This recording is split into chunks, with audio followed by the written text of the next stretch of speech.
Hi guys, my name is Crystal and welcome to my channel, All Things Foster Care. So we talk about different things on this channel. Some things might be laughable, some things may be more serious.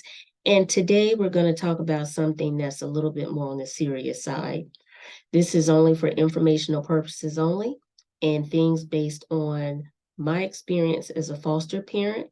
I cannot give any legal advice, nor am I a legal advisor.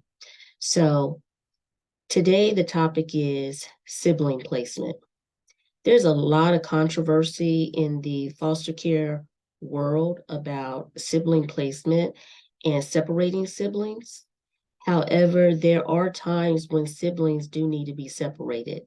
And the people that are fighting and making all the noise that under no circumstance should siblings be separated, well, that's because they're speaking out of ignorance. They don't know firsthand the things that we as foster parents have experienced and witnessed and seen and heard with our own eyes. And I can speak on it because as a foster parent, I experienced it, and I know other foster parents that have experienced it. So, yes, there are some times when it is in the best interest of a child or all children involved that they do need to be separated from their siblings. And one of those reasons is sibling sexual abuse. Unfortunately, a lot of times children that have been sexually abused and they're victims of sexual abuse, they tend to turn around and perpetrate on their siblings. Not all time, not all cases, but there are times when it does happen. And a lot of times you might not know it's happening. Is something that's been taught, is something that's taken place for so long that the child that is being victimized might not even realize that they're being victimized because they've been conditioned and trained to think, well, this is just something that me and my brother do, or this is a game that me and my sister play. And the sibling is teaching them that so they can keep it going. They want them to think it's something fun to do. They want to manipulate the sibling so they won't tell, so they will go along with it, and they'll keep it going because that's what they want. Also, physical abuse.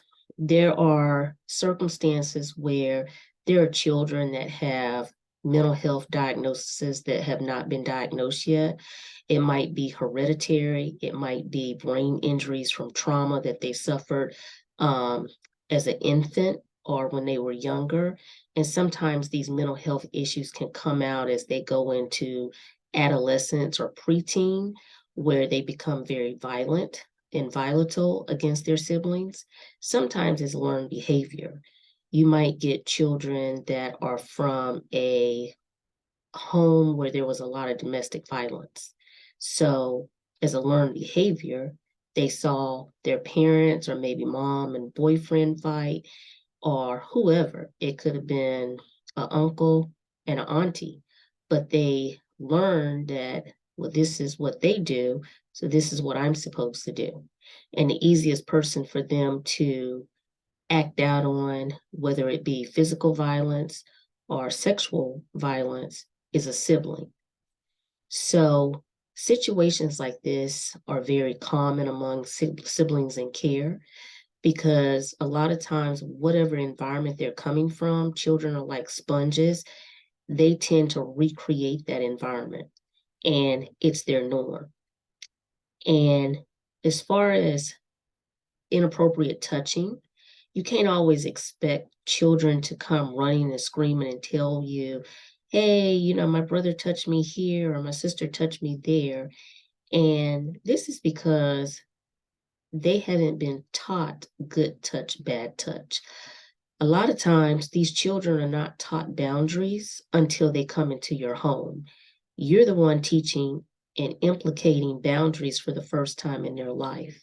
So they don't know the difference between a good touch and a bad touch.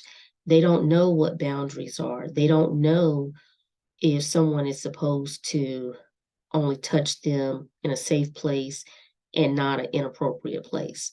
So once you give them that information and that knowledge, you're giving them power.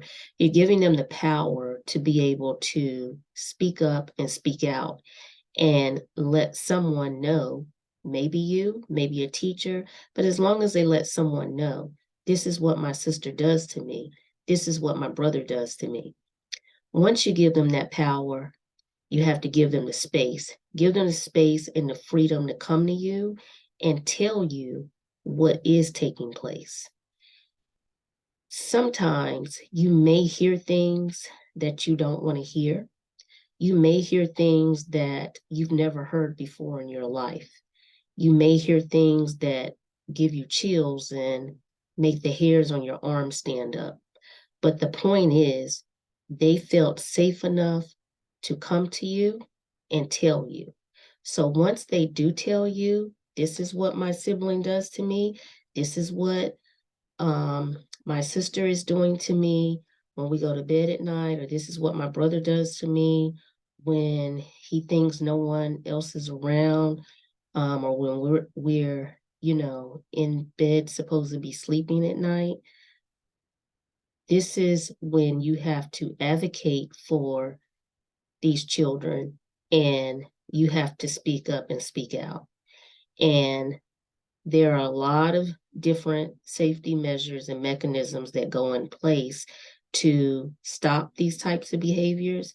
But at the end of the day, if someone's got it in their mind to do something, they're going to find a way to still try to do it. And in situations like this, when someone is used to doing something for so long, they're going to fight even harder to continue to do it when you put all of these boundaries in place. So these are the types of situations where siblings sometimes have to be temporarily separated from each other. Sometimes it's a more permanent situation. But at the end of the day, we want all children to feel safe and to feel like they have a community that is going to protect them, not enable the behaviors and allow the behaviors to keep going. So we love siblings to be able to stay together. However, yes, there are some cases where siblings do not need to be together. If you have a child that is afraid of their sibling, if you have a child that shakes, screams, and tries to lock themselves in a room because they're terrified of their sibling, then that's a serious situation. And no one should force siblings to stay in situations like this. You need to advocate for the children, not for the system and what the system thinks is best. Because again, the people that are making these decisions, they don't know the half of it. They haven't lived with these children. They don't see the abuse. They don't understand the abuse, and they're not experiencing the abuse.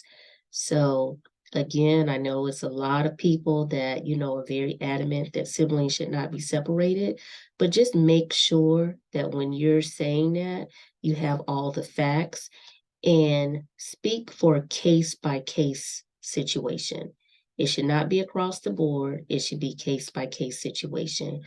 So again, give children the tools, teach them boundaries, teach them good touch, bad touch, and give them the space and the freedom to tell you or someone else when things are going on. I hope you enjoyed this video. Make sure that you head over to the website, CandaceIsSafe.com. Pick up a copy of the book, Candace is Safe, for your foster babies, or if you know someone that's in foster care, even if you don't have any foster kids, you might know someone that was adopted, or maybe someone that's thinking about becoming a foster parent. You can order a copy for them. It's a very useful tool in helping kids feel safe in the home. Again, that's CandaceIsSafe.com. So everyone enjoy their day and have a great weekend.